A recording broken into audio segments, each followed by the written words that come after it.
a minute. Yes, sir. It's been a minute. Let's go.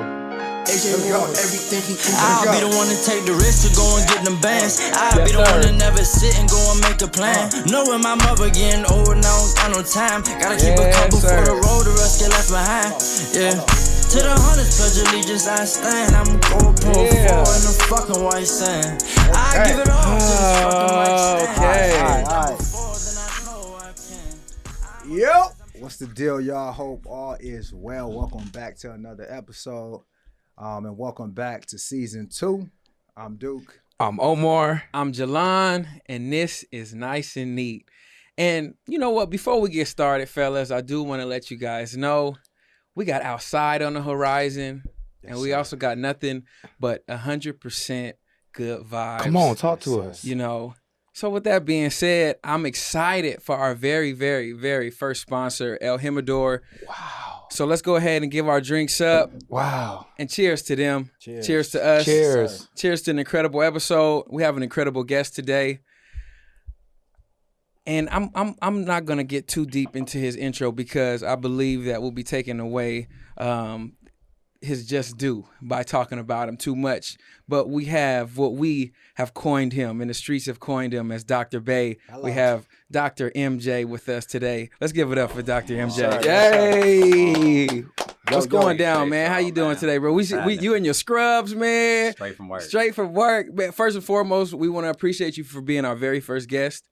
You know, I know us three, we got a lot of questions about going outside. Let's get to it. Outside opens up June 15th.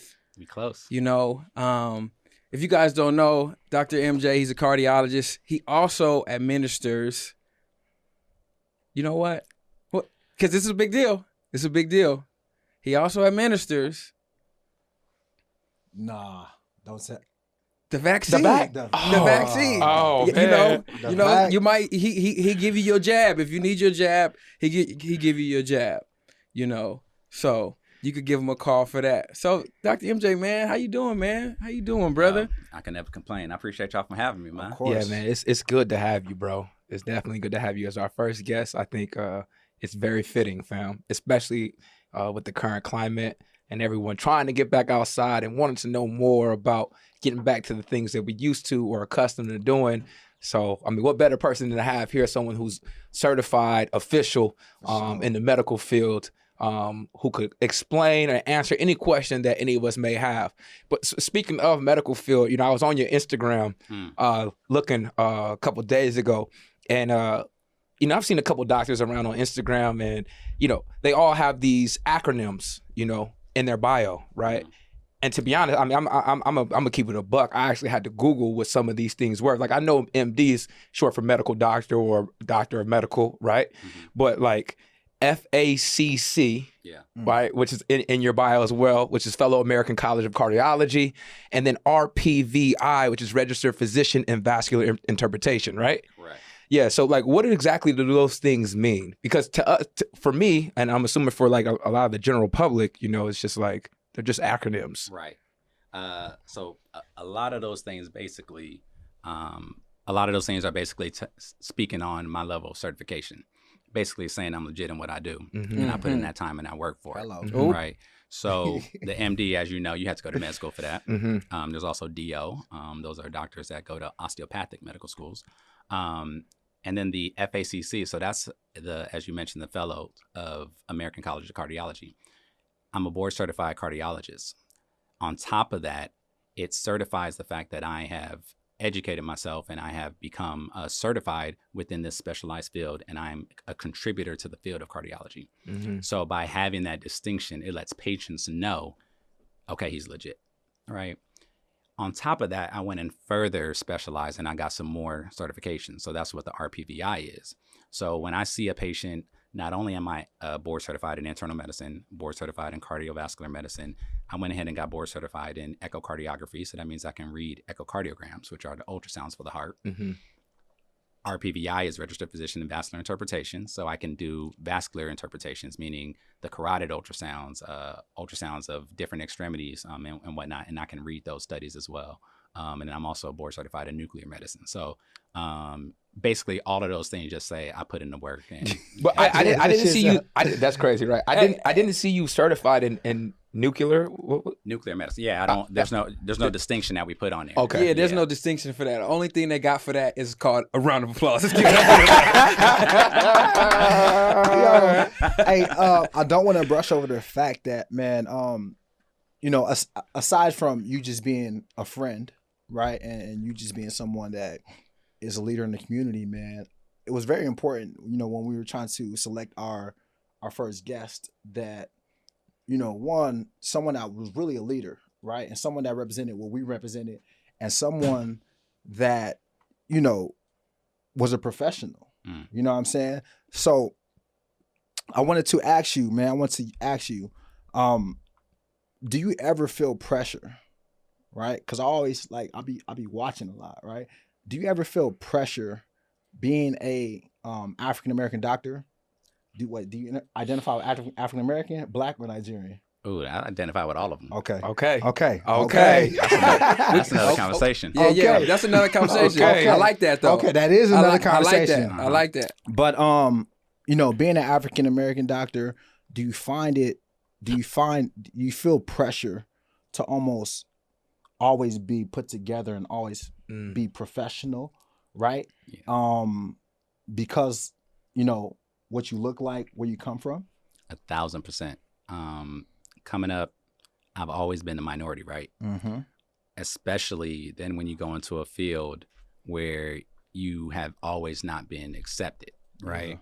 You go into medical school. Medical school, where I went, was at a predominantly white institution. I went to Xavier University, so I came from an HBCU, so I was surrounded by Black people. HBCU, XU, stand up. Hello. Talk Hello. your Shout shit. out Talk to your all the shit. HBCUs right now.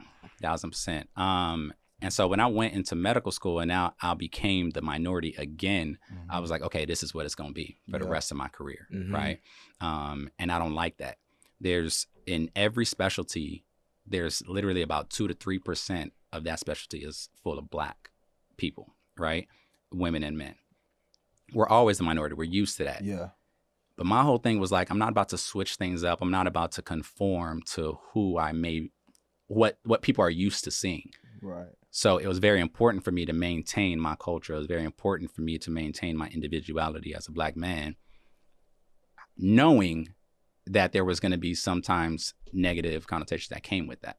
Right. So I never wanted to switch things up. And I always wanted to make sure I promote who I am whenever I'm in any type of professional field, whenever I'm with my patients. Right. That doesn't scare you though? Because to some degree, right, you want to get into your career, you want to get paid. Oh, for sure. Right? You want to get paid. But at some point, it kind of like, the lines kind of cross a little bit. Because it's like, do I want to get paid to my max, or do I want to like represent who I am to my core? Why? To my soul, Why do you feel like you can't do both? Why can't he do both? Well, I think History. he can. Oh, Right? right. But the statistics probably say it's harder to. History tells us it's Right. hard, right? Of course. Right? Of course. It's kind of like we're just judging off the analytics. Yeah, it's kind of like, from our perspective, right? I could be pro-Black, I could be activism, right? Or I could just shut up and not Dribble. kneel Yep. and keep my job, Mm-hmm. right? Conform. Or just don't even be the representation of us. Conforming. Right. You know what I mean? So I'll always be, curious about that. I felt that was important to make sure that I express that I also think about that. And I think a lot of Black people, a lot of Black professionals have to think about that whenever they walk into any room, right? Mm-hmm. So as a Black doctor, I make sure that when they see me for what it is. And I want you to get used to it. You know what I mean? Because for far too long, the image of the doctor has always been, okay, I'm going to walk in, I'm going to ask for help from the doctor, and the person that's going to walk in is going to be an old white man with white hair and a white coat. Mm-hmm. Instead, they see me, I walk in with chains and Yeezys on. Yeah, no undershirt, chains. Not to mention, in age, you seem like we might be around the same. Right. Like it doesn't. It like you said, you referenced an older white man. You're a younger Black man. For sure. You know what I'm saying? So that already is, I guess, raising eyebrows as you come in. Every time. Right, but you solidifying who you are every time you walk Every time. into the room. So yeah. I'm impressed that I've been able to see. So I know that you're an alpha. I went through your page to see that you're alpha. Something that you and Duke got in common. Hello. And you were able to accomplish that in your undergrad at Xavier University. I understand that it has the high influence of being an HBCU, and but you were also on the path that you spoke about early on to be a doctor. It wasn't something that you kind of like stumbled on. So how were you able to manage your social life, even to this day, but your social life in undergrad, and then also knowing exactly what your goals are, where you want to be at, not to let anybody down, and still be true to exactly who you are? Man, that's a great question. I get that. I get that question a lot, and it's always an easy answer because I knew early on, right? I still have a picture. My dad reminds me of it all the time, of me in the 4th grade wearing this big old white coat, a stethoscope. It was Black History Month. I'll never forget it. And that's when I decided I'm going to be a doctor, because I had to research this guy named Dr. Daniel Hale Williams. He was the first Black person to perform open heart surgery. He was actually the first person, but we're not going to talk about why he didn't get that credit, right? We know why. So when I saw that and I read about it and I had to embody that, man, I was like, boom, I can do this, right? That's why it's so important for me to make sure that I am seen to the youth, right? Because if they can see it, then they believe that they can achieve it. Absolutely. And I think far too many times they don't see other professions in that limelight. I'm talking about young Black and brown people, you know what I mean? And so that has always been a push for me. So when I knew early on, it was easy moving forward, because then I was like, okay, I know what my end goal is. It's just about getting to it. You know what I mean? There's going to be different paths every time. There's never a straight line to your destination of success.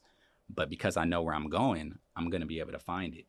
And so I can never get veered off path too far. So when I go into high school, I'm involved in this, and that. When I go into college, I'm involved in a whole lot of this, and that. Then when I go to med school, I got to try to, rebalance, but I'm still involved in this, and that. You know what I mean? Life is still always going to be going on, but because I already know where I'm going, I can be involved in all these things and still keep it pushing and still reach my end goal. That's perfect. I'm glad that you say that. That actually leads me to my next question, because everybody knows doctors to be these buttoned up type guys. We loosen up a little bit. They see the change, as you take your sip of your El Jimador right there, tequila. Hello.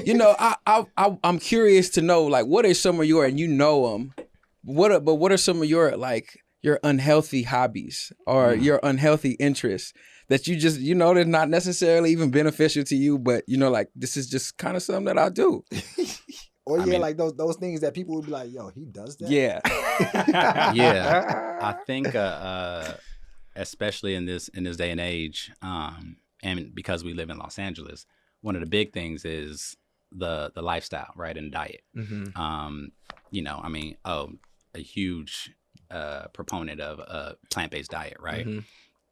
That is something that I, as a cardiologist, have tried to adopt in like large amounts. Were you successful? I'm about 75%. Okay, give or take. That's a C. That's a C. You wouldn't have passed med school. But... Hey, I would no.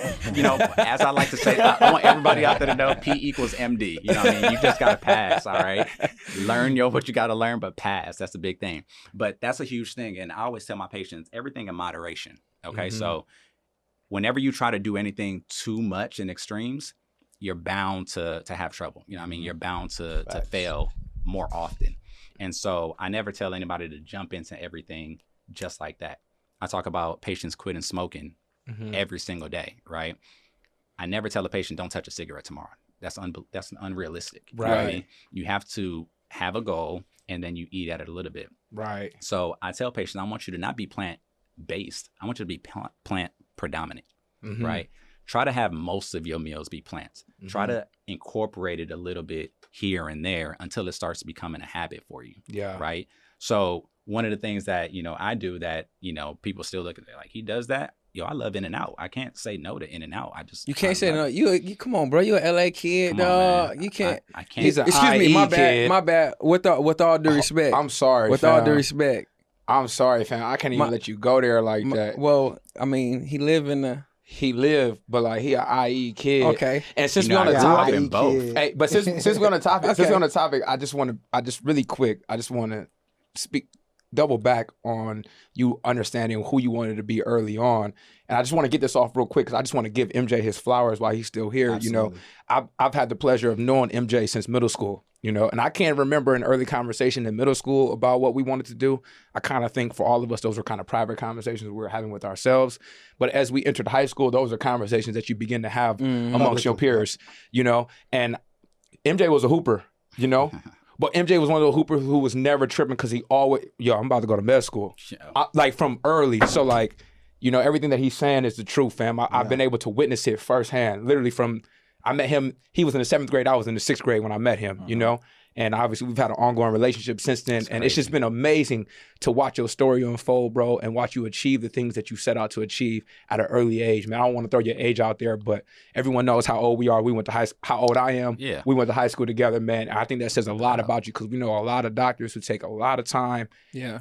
It's hard. Yeah, it's a difficult process. Yeah, It's a difficult process. And for you to really like turn up the notch and really speed through that, man, and become a doctor at the age that you are, man. I think you should be commended for that, man. I want to give you your flowers while you're here. yeah. So I appreciate And that. we talking Likewise, about, talking about flowers, dog. We talking about dude's not just a doctor, though. Oh, no. Dude is not, he's not just a doctor, bro. We talking about a licensed realtor, bro. A licensed realtor, bro. A realtor. That's real. Hey, right. Like this dude is the team physician for the LA Kings, bro. Oh, which by the way you just became, so congratulations on that, bro. Congratulations. Appreciate Yeah. it. It's But you a guys, big deal, bro. Yeah, you know, you forgetting though. Like if you put Nigerian in front of that, everything else will surprise you. That part. That makes sense. MJ is Nigerian. It's like MJ, we should have led with that. MJ is Nigerian, so they can be like, "Oh, he's a doctor and a realtor. What else?" Okay. That makes sense. That makes What sense. else? Yeah. No, but not speaking of he even just takes doctor to another level. I seen you got a couple of celebrity clients that you work with privately as well. You know, I personally seen French Montana post you. I wanted to call you, but I didn't want to be a full fan. You know, but like what are some of those things that you may do for people as you may see them privately, or you know, you may show up to maybe even a after party or anything like that? What are some of the things that you do to deal with those private customers? I mean, so, you know, part of what I do is provide that concierge service, and y'all know what concierge means. It's you know, a specialized and convenient, intimate service, right? So when people need something, I found that it's helpful to be able to provide that.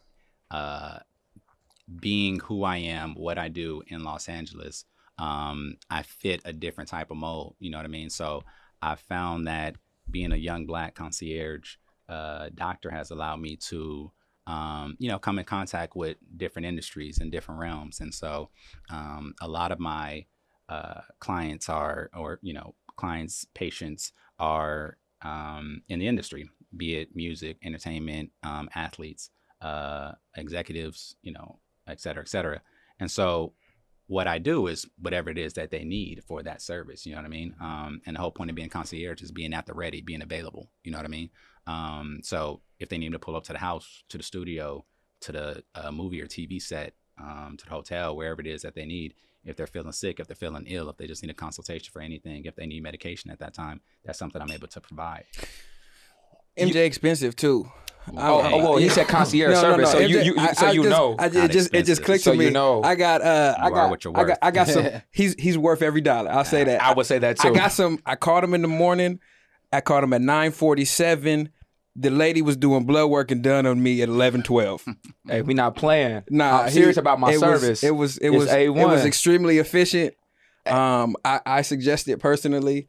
You know what? And it was great. You know what? I mean, I could speak to it too. You know, I mean, I don't want to make you seem like you're a regular person, but you are a regular, fam. You know, you're just like us. And you know, I remember a few years back, you know, we were in Coachella, you know, enjoying ourselves, having a good time. And that was a dope year too. It was a fun year. It was definitely a fun experience, man. But I just remember us being down bad. For the listeners out there, viewers, y'all know what down bad means, man. You know, you had a tough night. We had a great time. We had a great time. And having MJ there on deck, you know, he was able to provide us with his concierge services and really, you know, rejuvenate a lot of us with some IVs, which was incredible, you know. So just being able to have access to that service, obviously you got to pay to play. But man, it was incredible, fam. Just being able to reach you and have that and really get that refill was what we needed, you know. Yeah. So, but yeah, to what Jelon is saying, the boy is expensive. Hey, Did you get some of those service? But you get what you pay for. For sure. You get what you pay for. For sure. I wasn't disappointed. No, you're gonna get what you pay for. Oh, for every sure. time. Bring me back to life. For dog. sure. Bring me And- back to Bring me life. back to life, And dog. I just like the fact that people hit me up to begin with because I really, especially for us, I need Black people to start taking more care of their health, right? And being involved in it and wanting to know. So I do appreciate that role I have. Again, when I have, young rappers hit me up or whatnot, I just appreciate you checking in on yourself. For you know sure. what I mean? So I love being able to play that. sure. Yeah, For sure. That shit, I don't want to cut you off. I saw you about to get some off. I saw you about to get I just want to off. say, I was wearing these glasses for the first part of the show because I wanted to promote these glasses that's dropping soon. These are Law 17 samples, but I'm gonna take them off right now so y'all can see. Plug. First My eyes. of the season. First shameless plug Shameless of the plug. season. What's the deal, y'all? Welcome to the Nice and Neat Halftime Show. I'm your host, Omar. As always, we like to use this opportunity, this time, this space to promote the things that we have going on. I mean, what better opportunity than now to use our own platform to do so? So the first thing I want to talk about is the Komar Show bonnet and do-rag sets. You can find them at thekomarstore.com. It's never a bad time to take care of your hair. And if you want to keep your hair proper and them edges fresh for the summer, ladies and fellas, you might want to tap in with us. Matter of fact, I got one right here. We got different colors in case you want to. You definitely don't want to put it over your headphones, but Is it the long ties? They got the long ties? they got the long ties. Cool. What's that? Sign me up tie-dye? for Come How on many now. colors y'all got? We got about 6 colors matching sets. They're available for men and women. On top of that, your kids can fit into them too. Hello. So that's something you may want to check on Yep. too. Sign me up. I mean, if you want to be fresh, which You want to stay fresh. I mean, I know we do. That's what we do. So tap in with thekomarstore.com. Also coming soon, later on this month, Jelon is blessing the people, man. He's got his own masterclass coming out. It's called Create Gold Master, or excuse me, Create Gold, right? Yes, sir. Create yes, sir. Gold, and it's centered around learning how to establish a brick and mortar establishment. Yeah, let's give a round of applause for Jelon on that. Yes, sir. Yeah, Yes, he's sir. been putting that work in. That's fire. He's been putting that work in. So definitely be on the lookout. That's coming up on the horizon very, very soon. With that said, we're going to get into the new format of the halftime show, and every time we have a guest, this will be what the format will be moving forward. We're actually going to get into a little game, MJ. Ooh, okay. I like games. It's new, it's fresh. You're the first person to experience it, but shit, we also new to it too as well. Okay, the game is called 3 and Out. Okay, the game is called 3 and Out. If you haven't been able to connect why we call it 3 and Out, we all have a sports background. Even though Duke and I played professional football, Jelon played all sports growing up. We kind of tend to roll with the football phrases. All right, so the premise of the game is we're going to shoot out a question. You're going to have to answer that question in under 3 seconds or under, okay? If you don't answer it, we're moving on to the next question. Okay? You got, I think it's 23 questions total. Ooh, okay? If you miss 3 or more, you got to take a shot. Gotta take a shot, bro. You got to take a shot. A full shot, not a sip. No. We talking about a real shot here. I'm ready. We talking about a real shot here. I'm so, off. So pretty self-explanatory, right? Straight up. Okay. All right. So we're going to go ahead and get into it. I'm going to fire them off quick. I think Jelon or Duke is actually Duke is going to handle the time. Jelon is going to keep the score, and we're just going to get to it. All right. All right. Jelon, you're gonna tell him when he's wrong. Okay. I'm not going to tell you when you're right. Okay. I'm just going to tell you when you're wrong. Okay. Duke, are we ready? Yep. 1 and 3. Are we ready? Ready. You ready, MJ? All right. 1 and 3. You ready? 2. Let's go. Good luck. Let's hit it. How many members were in Bone Thugs and Harmony? 3. Which hip-hop artist became the first billionaire? Dre. Which legend was on the official NBA logo? Jerry West. From what movie is the phrase, "You got knocked out"? Friday. In basketball, how many points is a half-court shot worth? 3. Which rapper is also known as Slim Shady? Eminem. What is the stage name for iconic rapper Andre Young? Andre 3000. Oh, no. Dr. Dre. Snoop Dogg changed his name when he released reggae album Reincarnated in 2012. But what did he change his name to? Snoop Lion or something. Okay. What does www stand for in a website browser? World Wide Web. Okay. Which rapper changed his name to Brother Love? Diddy. Which animal could be seen on the Porsche logo? Oh, that's the horse. Time. Did you get it? No. Okay. Which NBA duo nicknamed the Splash Brothers? Steph and Clay. Okay. Which record label was Biggie Smalls signed to? Bad Boy. What is LeBron's nickname? The King. Okay. We'll accept that. King James. King James. Okay. What was the name of the famous tennis player sister duo? Venus and Serena Williams. What was Uncle Phil's profession on The Fresh Prince of Bel-Air? He was a lawyer, then he turned judge. Come on. Okay. Where did Will from The Fresh Prince of Bel-Air move from? West Philly. Okay. What was the name of the movie Janet Jackson and Tupac starred in together? Poetic Justice. What number did Michael Jordan wear? 23 and 45. Okay. Are we all out? That's it. Boom. Okay, what's the tally? That's it. So we'll go back to how many members were in Bone Thugs and Harmony. The doc said 3. He was wrong for once. Oh. Or maybe multiple times. We'll see. We'll see. It's actually 5 members. Is it 5? It's Yes. 5, bro. Man. Which It's hip hop 5. artist became the first billionaire? He said who? Drake. He said Dre. He said You Dre. said Drake or Dre? I said Dre. Dre. It was actually Jay-Z. Really? Yes. Yeah. It's actually God, Jay-Z. too. What is the stage name for iconic rapper Andre Young? You said 3 Stacks. It was Dr. Dre. But I corrected it. It's too late. late. Too late. Too late. Come on now, slow feet don't eat, baby. Nah, for real. Which animal can be seen on the Porsche logo?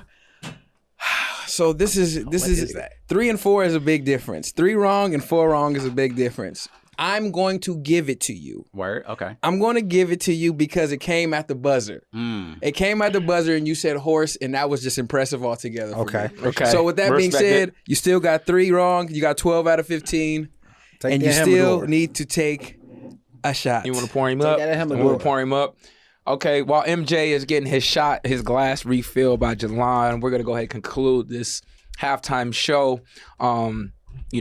As usual, we always want to conclude it by sending you guys out with some positive energy, some positive vibrations, and a smile, of course. We hope you guys enjoyed the first half. We're going to hop into the second half right now. Let's go. Ooh, okay. Okay. That was a fun halftime. Okay. I enjoyed that. That was a fun halftime. I That was a enjoyed fun. that. How'd you feel about that, Doc? I like that. Y'all did it for the culture. I Was like it- it. Okay. We did it for the culture. We absolutely did it for the. Were you a little nervous when you was doing it, or? I didn't know what type of questions I was about to ask. I thought y'all opened up a medical book. I was like, hold up. Speaking of not knowing what type of questions we're gonna ask, the second half we get a little bit more personal. We want to know a little dive a little bit Gotta deeper. dive a little bit deeper. Do it. Because we still have to touch up on how safe it is to go outside. That might be for my selfish pleasures, but we'll get into that. I mean, that's for the culture too, though. okay, that is for the That's culture. for the culture, fam. Cool. So I know as your friend, you have times where you have all the way 11 straight days of just 11 straight days of working, So we'll say you had 11-day shift, right?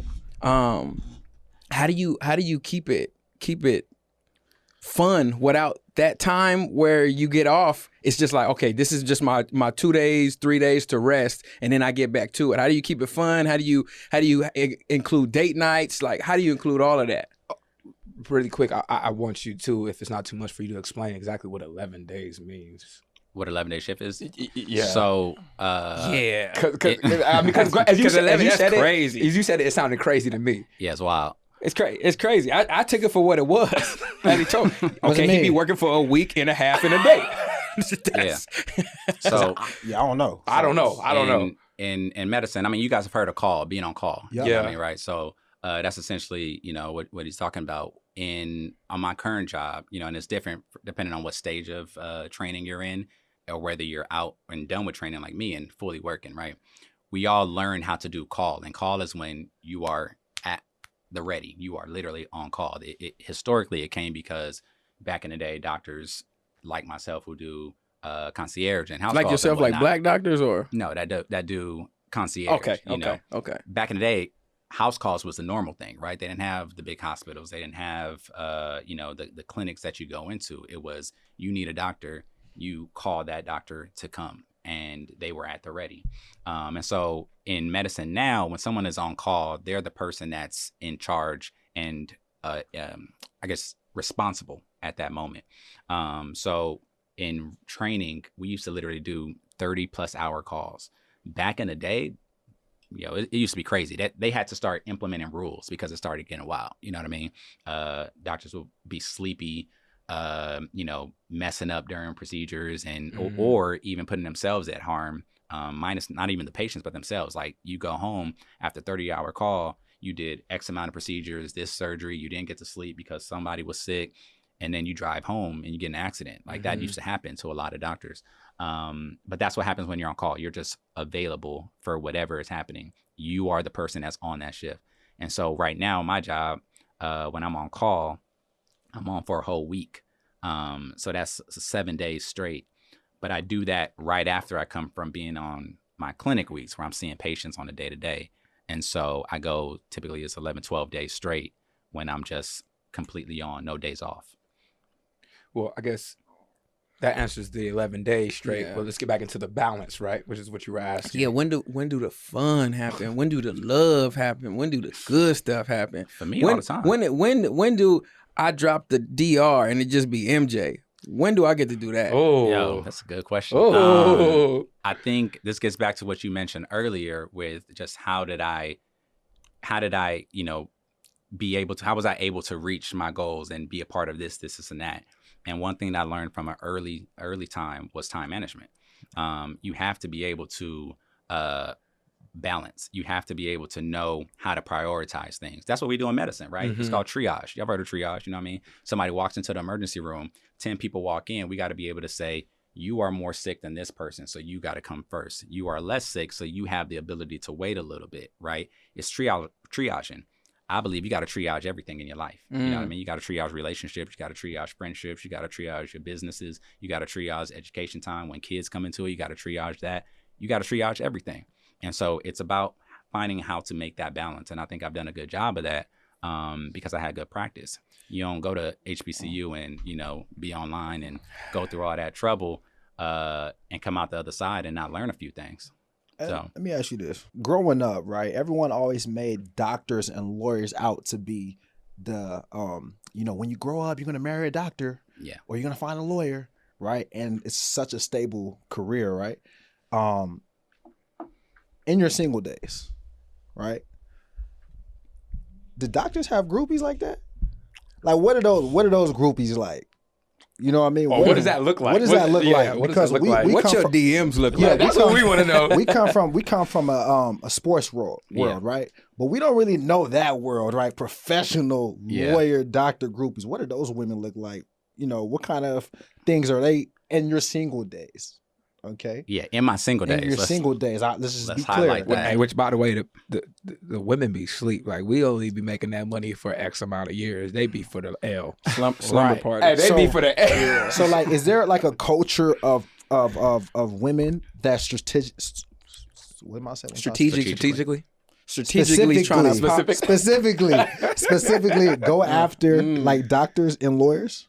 I think so. Yeah, 1,000%. I think there are some women that, and I don't want to even call them groupies. Necessarily, but there are some people that are looking for a different or a certain type of profession, right? And maybe for different reasons. Maybe it's for prestige. Maybe it's for what you mentioned as far as the longevity. Maybe it's the stability.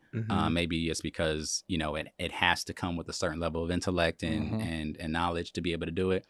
Who knows? But there's definitely those situations. But all candy ain't sweet. You know what I mean? Man, I love that. All candy ain't sweet. Have y'all heard that? I've never heard that. I've actually. Is that did we get our nice and neat original? We got a guest nice and neat original? Oh, wow. Oh my God. But look, he said all candy ain't sweet. But check this out though, right? Because everyone always thinks like, I don't want no athlete. I want a doctor, a lawyer, right? Doctors and lawyers, we all the same. We just got different professions. For sure. True. We all the same. We just like you think it, but like come on, man. We all the same. People think like all doctors and lawyers going to provide you with this like wholesome life that you ain't gonna have no problem. everyone wants a doctor. Yeah, I think what Duke is really saying too is like, you know, when we're young, we young. You get a young brother, you're gonna get a young brother. Right. It don't matter No what matter what field it is, you gonna get a young brother. You know what I'm saying? I agree with that. I think that's You agree with that? that's exactly what he's trying to allude to. I agree with that. Yeah, it's Again, I think people think about, you know, the type, just like they think about when they see an athlete. They're just like, you know, we've all seen busted athletes that have bad girls, right? And is it because of his personality? Maybe, right? Choice selection. It's possibly, you know, but there's definitely some women. I mean, I remember, shoot, I was coming to meet y'all, I think. It was a pool party we had way back in the day. In the IE. Sounds about right. And I literally remember parking. I came from the hospital, pulled up late, and I remember parking, and some girl happened to end up parking as well. So, you know, we just get to talking. And she, you know, literally, I think she asked me, like, where did I just come from? I was like, oh, from work. She's like, oh, what you do? I said, oh, I'm a doctor. Not even trying to, you know, this and that, but just, you know, It's a slight flex regardless. It's a slight flex, but I'm sorry. That's No, my job. it's okay. It's like him walking with a football helmet. What you do? NFL.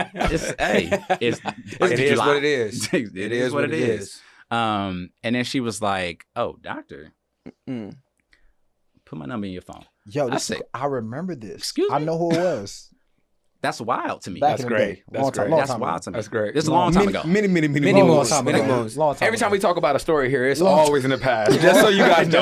Just so y'all know. Long time ago. But yeah, and I thought that was wild. And I mean, I can imagine that that doesn't happen on a, you know, day-to-day basis. Just some regular degular, huh? It's a regular it's degular. different. And I think again, there's different things that make people attractive, right? And to the professional realm, there are different things that make being a doctor, you know, attractive. Like stability, right? It's kind of like a narrative that is kind of associated with being a doctor and a lawyer. Stability, Exactly. right? Family man, that type of deal. Yeah, Yeah, I think every job has a perception. Right. You know, Yeah, Right. For sure. like, every job has a perception, and you know, like being a doctor, being a football player, Right. you know, it's like, I mean, we live in America, so it's like, yo, how can I provide? Those are at the top of the totem pole, Yeah.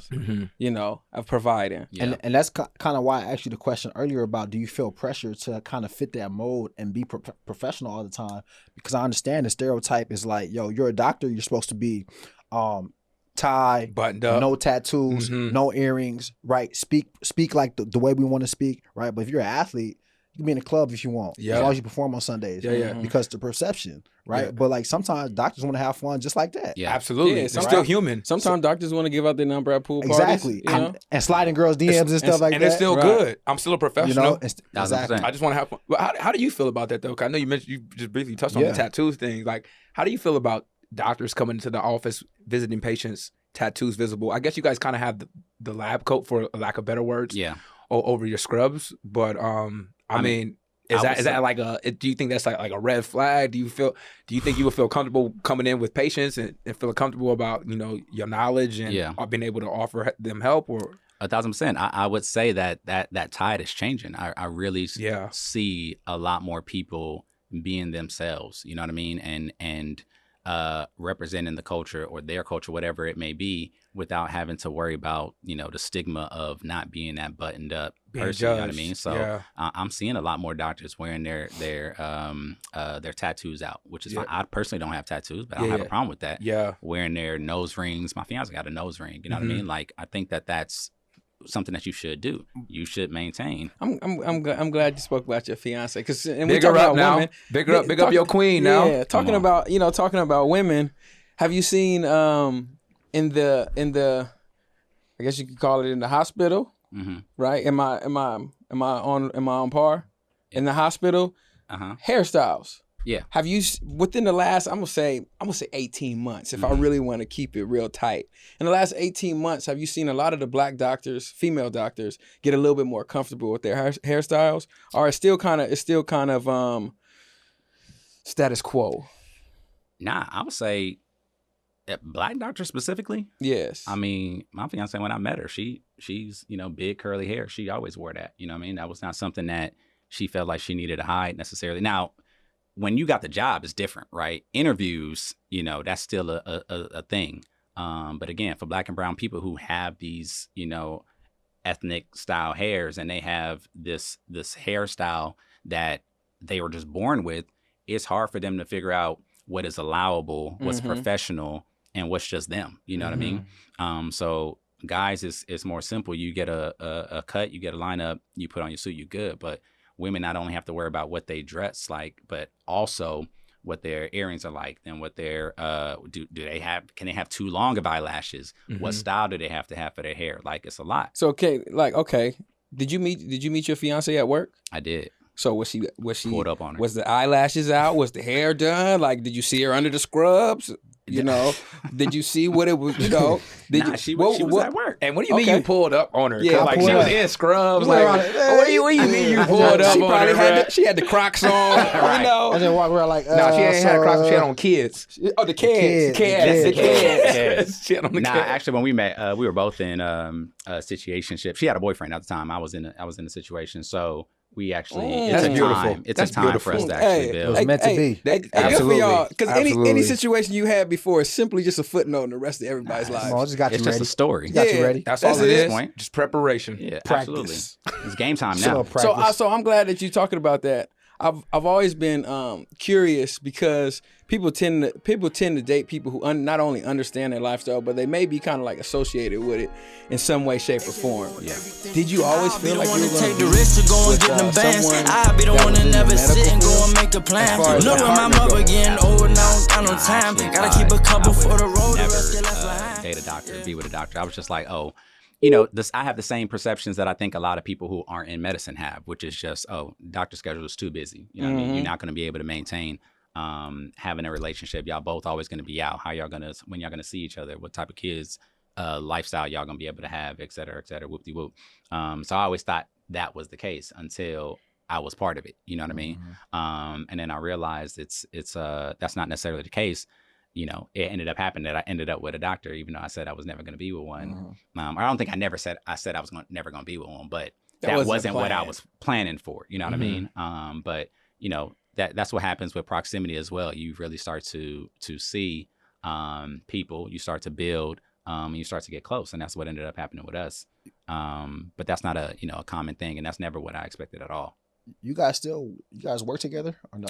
We met at the same hospital. Now You guys don't work together. Nah, Okay, we're at different hospitals now. Okay. So before y'all was working together, Yeah. Or working in the same spot. working in the same hospital. He said y'all was Yeah. working in the same hospital. Oh, They so going yeah. home. So How was that? Yeah. How was that? Oh. Did you feel like because I know as a doctor, you busy day to day dealing Yeah. with patients and things like that. But you're still there with your significant other. So you Right. can still catch her. Even when you don't want to see her, you're going to see her. And I don't mean Yeah. that in a bad way. It's just Nah, for real. you're trying to be busy, but you can't help but notice it. That's your woman. Right. You know what I'm saying? So how was that experience working with your woman? Because I don't think, I guess Duke and I would kind of work with our not- significant other, but not like on by an kinda- extensive. Ours is like by default, Yeah. kind of, right? Yeah. At the house, For sure. entrepreneurship. But this is like actual location, and they actually going to the same location. We're actually clocking in at the same time. Yeah. Yeah, no, it's different. We're different specialties. So I'm a cardiologist. She's an Okay. emergency medicine physician. So we're not together all day. We actually, even though we work in the same hospital, when we did, we weren't together throughout the day unless she had a consult or there was something happening in the emergency room that I had to go down for. Then handle my business. I look over, I give her a wink, and then get back to work. Player shit. It was that type of thing. You know what I mean? Okay. But other than that, yeah, we didn't really see each other too much. And then, you go home, and we actually went home at different times and whatnot because, again, we got different Oh, responsibilities. y'all didn't in even the hospital. carpool. Nah. We got completely different responsibilities, jobs, time. She's on call at a different time when I'm on call. So it was super different. So even though you with the doctor, you're with someone that is in the same field and whatnot, we have completely different experiences. So when we go home, we're still able to talk about our day and talk about our different cases and things like that. Hey, this is completely off topic because I know Duke wants to segue really quick, but I just want to know, just out of curiosity, because I'm sure our viewers and listeners would love to hear your perspective on this. Yeah. If, for whatever reason, and it may be now, I don't know. None of us know. We're not checking your pockets or anything like that, right? If your wife was making more than you, right, would it make you uncomfortable? I mean, you're still a doctor. You personally, you're still, yeah. Would it make me uncomfortable? Yeah. Absolutely not. Let me say that. Where's my account? Absolutely not. I do not think that it will make me uncomfortable. I don't think it should make a man uncomfortable if your woman is making more money than you. I look at it as more motivation, right? Because if we both on a come up, then we both living good. It's not a you and me at this point. It's a we, right? So if you're making more, that just means that you feeling in the pot. I'm still feeling, as long as I'm feeling in my pot as well, or our pot as well, then we just doing it together. So to me, that's not something that, makes me feel comfortable, less of a man, anything. I think that's a dope situation. And I applaud women that boss up and is making more money than their dudes. And as I said, that should just be more motivation for the dudes. Yeah, that's fire. I just want to continue to uplift and encourage women to continue bossing up. So 1000%. just want to get your perspective on that. I think low key though, as a man, right? I think that it's natural to feel uncomfortable. Right? It's very natural because that's just how we've been socialized. That's tradition. Right? Yeah, exactly. But from my perspective, it's like, yo, if I'm making money, if I'm making $1 million, my girl making 1.5, I don't care. I'm making money. Right? like We are making money. We making money. We are making money. Right? We on paper, she just got more money. She just make more money. But like, am I still making money? Yeah. So it's all good. So it's all good. It's all good. You know what I mean? I think that becomes a difficult conversation when you're not making. Exactly. Yeah, that's what I'm saying. So Yeah. if you're not making money and you're not doing what you need to do to provide for yourself and your household, then you're right. It becomes difficult and more unbearable. Right. Yeah. But if you can be like, yo, well, I mean, yeah, you're making money because your profession or the chips fell your way, or you're doing a good job, you really excel in what you do. It's all good. Yep. Right. I think that it's a different conversation. For sure. Let's Yeah, it's definitely all good. I know MJ makes money in a lot of different ways, though. A lot of different ways. They Right. say, to truly become a millionaire, to stay a millionaire, you need 7 streams of income. 7. Yeah. I mean, even not even Average. being a millionaire, if you want to live in LA, you need 5. Straight up. I'm just gonna Yeah, I'm gonna keep it a buck with you. Well, I mean, MJ, he's real estate.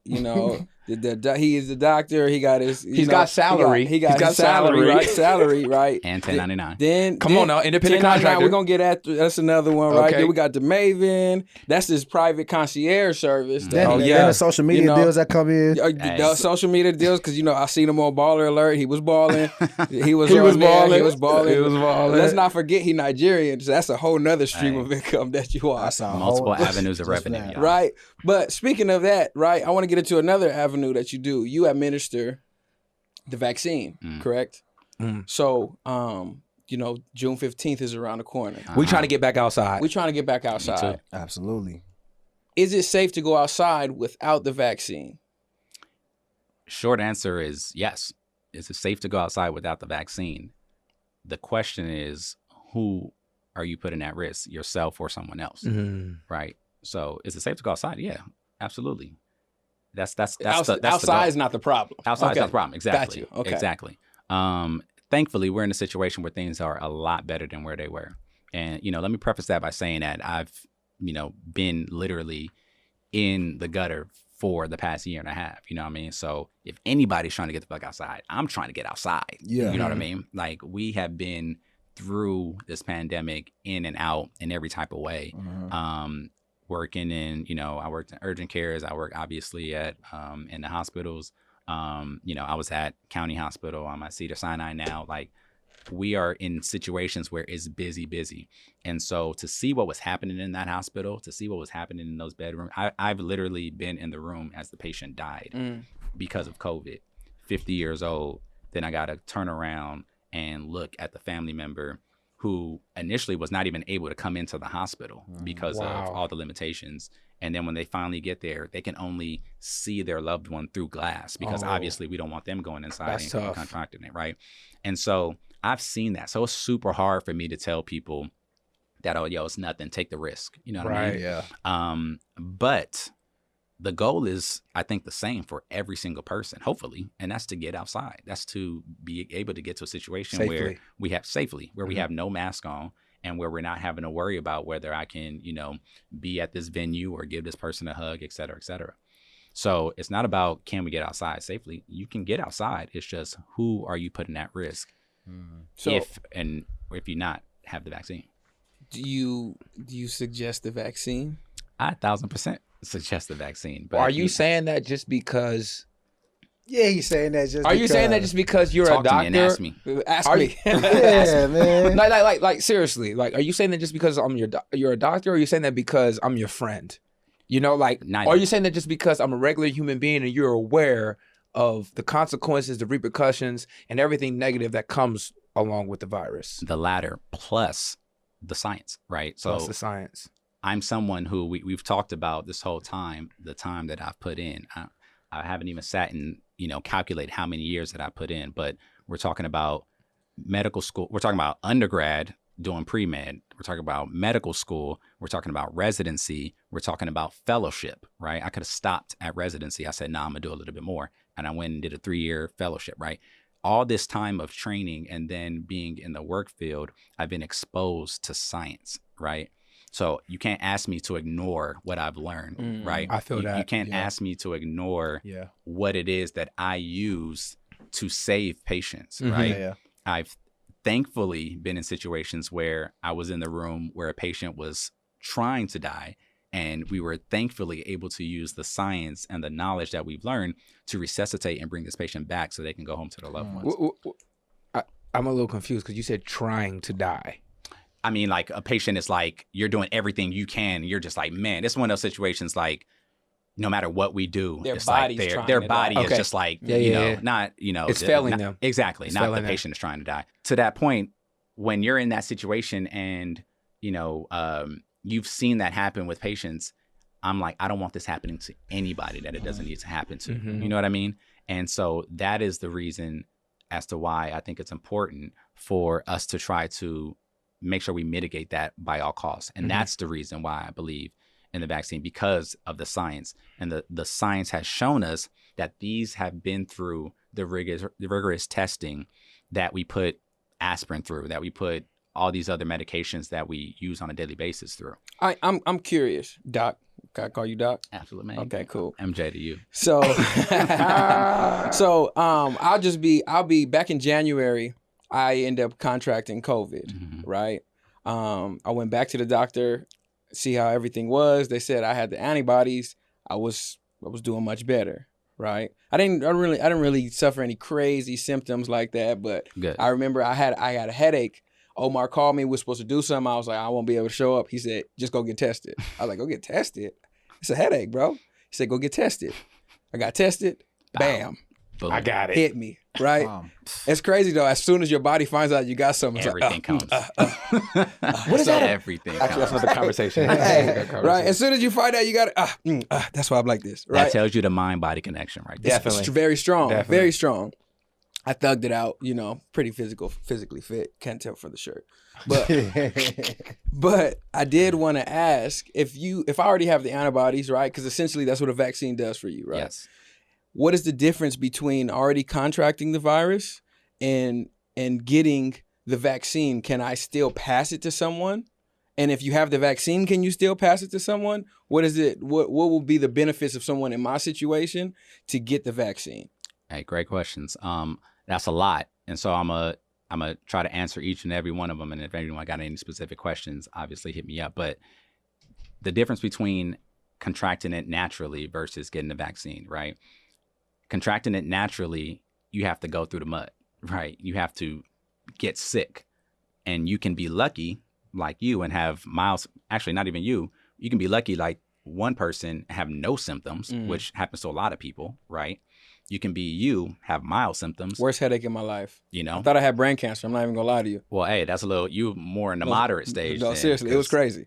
I don't want that for you. I'm sorry That's you have to go crazy. through that. But there's some people that have just mild, sniffles. That's why everybody says it's like a mild thing. And then you can be like that patient that I saw die. You know what I mean? All of them had coronavirus. And all of them, some of them maybe had different variants, but all of them had it. They had to go through that for their body to be exposed and then build the immunity to it, right? Whereas with the vaccine is giving you this, and it's important to get to what type of vaccines these are, right?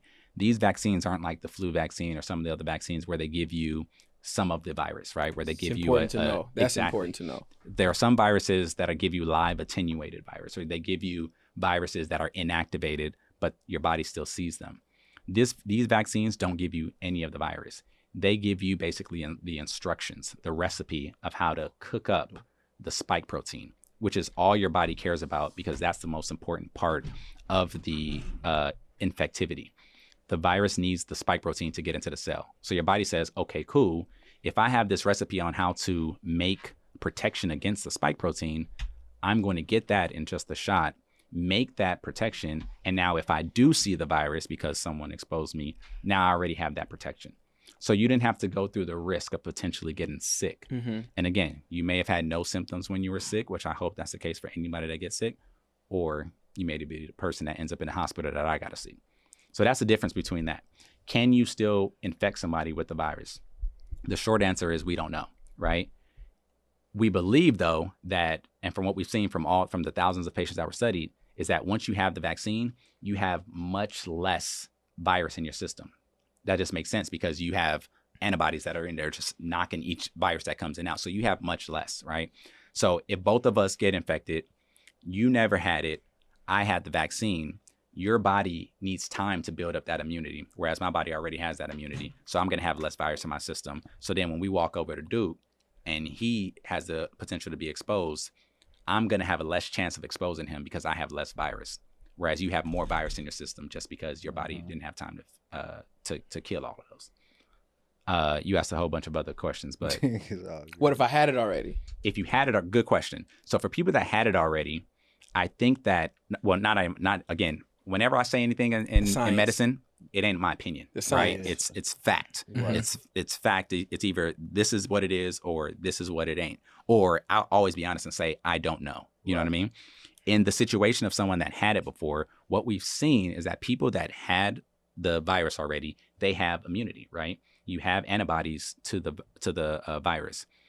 But people that had it already and already had antibodies that got the vaccine had increased immunity, meaning that their level of antibodies was more superior. Thanos. Was more. Exactly. Okay. Exactly. Thanos. It was, Goku up in there Yeah. and it's just ready. And so we saw that. So it's like, that's the reason why people who have already had COVID should still get the vaccine because you have more immunity. Now, if I'm looking at two people and it's one person had it, one person didn't have it, who should get it? Definitely the person that didn't have it. Because I feel a little bit more comfortable with the person that did because they have some immunity. That's what I'm doing. I'm allowing everybody to get theirs in before I get my jab. It's charity. Yeah, I feel you. Before I get my jab, Man. I want to let everybody get their jabs. I feel you. Are people wrong for not getting their jab? Well, Don't point at me. Don't put this on me. Don't you put this on me. people that had it already? People. Sure, period. People. I think my job and what I try to do, especially for my community, is just inform. Yep. I'm never going to tell somebody that they're wrong to not get it. I'm never going to tell somebody that they're right because they got it. Although I do support getting it because, again, of the science and what I've seen happen to people who unfortunately didn't, do too well when they got it. I think that if you're making a decision to not get it, just know what you're doing, right? And know the consequences that come with it. And if you can feel comfortable with accepting those consequences and potentially getting your homie sick or potentially getting your parents sick, or, we've seen kids get it, potentially getting kids sick, and something bad happened to them. If you can feel comfortable knowing that, well, it is what it is, you know what I mean? Everybody gotta, have their way, then that's on you. But if parents do have the vaccine, it is safer for them. If parents have the vaccine, Like, yes. right. You mean like if I didn't get vaccinated and my parents are vaccinated? Yes.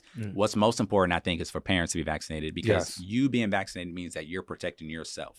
So if you do come in contact with someone that's not vaccinated, at least you are protected, right? Now, you may give it to that person that's not vaccinated, and then again, they're rolling their dice. Some people might ask, some black people might ask, why is the vaccine being pushed so heavy on the black community, right? Can you speak to that? Yeah, I think that's one of those consequences of media. Like a lot of this stuff, Duke asked earlier about, or just we talk in general about what happens in media and people's perceptions of things and whatnot. And I think in this situation, it's because we saw early on that black people and brown people were dying at a disproportionate rate. And so everyone says, okay, this is the group we need to focus. And this is the group that's going to be most hesitant because, understandably, our history has been, pretty fucked up when it comes to medicine and science, which, again, is why I'm in my role. You know what I mean? This is why I go in and still show my culture and still show people that I'm one of you. You know what I mean? I'm just now in this position to where we don't have to keep looking at these people to try to do for us. I'm going to do for you. Right. And so I think one of the consequences of that is that we were pushing to the Black community, but then the Black community is just like, yo, hold up, what you? Y'all ain't never wanted to give us nothing this Why you bad. pushing it so hard? And so I get the hesitation, I get it, but I think that's why. It's because we were dying at such a disproportionate rate that it's like, okay, let's try to target this community to prevent that from happening, so we don't have to keep writing this story.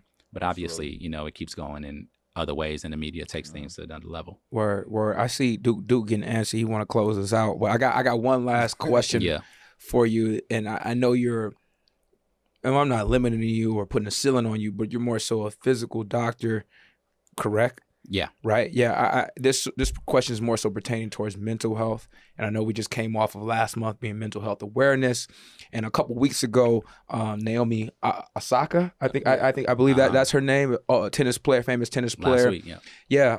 Yeah. She decided to withdraw from the U.S. Open, right? U.S. Open, or French Open, French Open, and obviously she's an athlete. If it was a physical injury, they would have listed her as injured, right?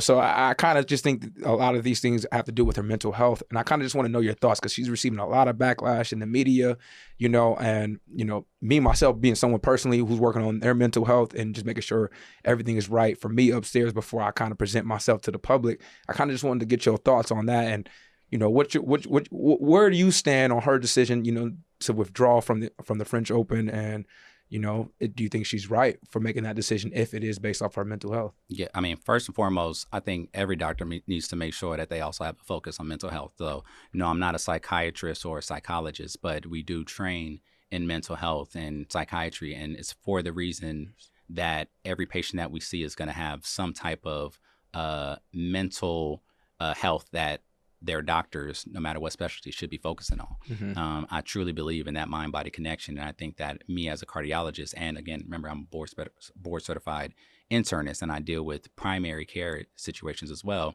Every illness always has a mental component as well. You know what I mean? So to speak to, what happened with her, I fully support what she did because, one, I always feel some type of way with how the media and sports in general treat Black athletes. And I think for someone of her stature, particularly a woman, specifically a woman of color, to speak up and say, look, this ain't sitting right with my mental health, so I'm going to go ahead and I'm going to step over here because y'all are worried about the financial piece where I'm worried about me. I think she did the right thing for herself. And although she's getting a lot of backlash, I think she's also getting a lot of support for people that are starting to appreciate the fact that people are starting to take that focus on themselves. So I fully support what she ended up doing, and I hope it hits the French Open in their pockets. And again, I'm a sports cardiologist as well. I'm a sports and exercise cardiologist. You mentioned working with the LA Kings, and I work with collegiate and high school athletes as well. So it's not just physical for me. I think that it's very important for athletes to take their mental health into full gear. No, for sure. I mean, you mentioned she's getting a lot of support. I mean, I see Lewis Hamilton has stepped up and supported her. Will Smith stepped up and supported her. You know what I'm saying? So she's definitely getting love from the community about her decision. As she should. Yeah, most definitely. The last thing I want to mention before I pass it over to Duke and he closes us out, I know NJ mentioned his concierge service, and I felt to notify you guys or just let you guys know what that is. That's the Maven Health Concierge Service, and you can find that in his Instagram. That's at Merije. That's at MERIJE.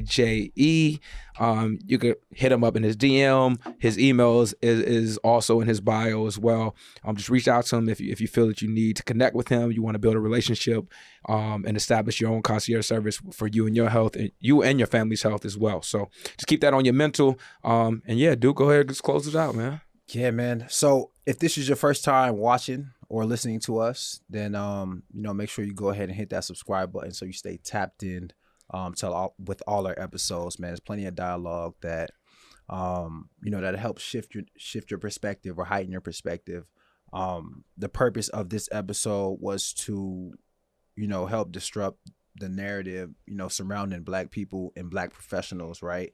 That, they can be fun and they can be hip and they can be cultured and they can have tattoos and have unique hairstyles and still be the best in their field, right? So thank you, Doc, for helping us deliver that message. But as usual, we like to close out every episode, and we like to give you guys as much value as possible.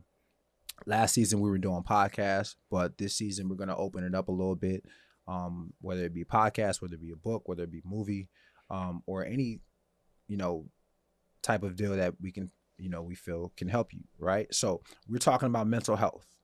Mental health. Last month was my first time going to therapy, and it's something that I felt was a part of me that I was missing, right? It was my first time going. I didn't think I was going to have that experience, but I loved it, right? So today I am going to give you this website. It's called Therapy for Black Men, right? .org, therapyforblackmen.org. And if you are looking for therapy, if you are having any mental health issues, or you need someone to talk to, or you're just looking for that outlet, man, go to therapyforblackmen.org. They have different therapists in different cities. You can find, what you're looking for there, and tell them Nice and Neat sent you. But with that said, man, I'm Duke. I'm Omar. I'm Jalan. And I'm MJ. And this is Nice and Neat, and that's that on that. I'll be the one to take the risk to go and get them bands. I'll be the one to never sit and go and make a plan. Knowing my mother getting old and I don't got no time. Gotta keep a couple for the road, the rest get left behind. Yeah.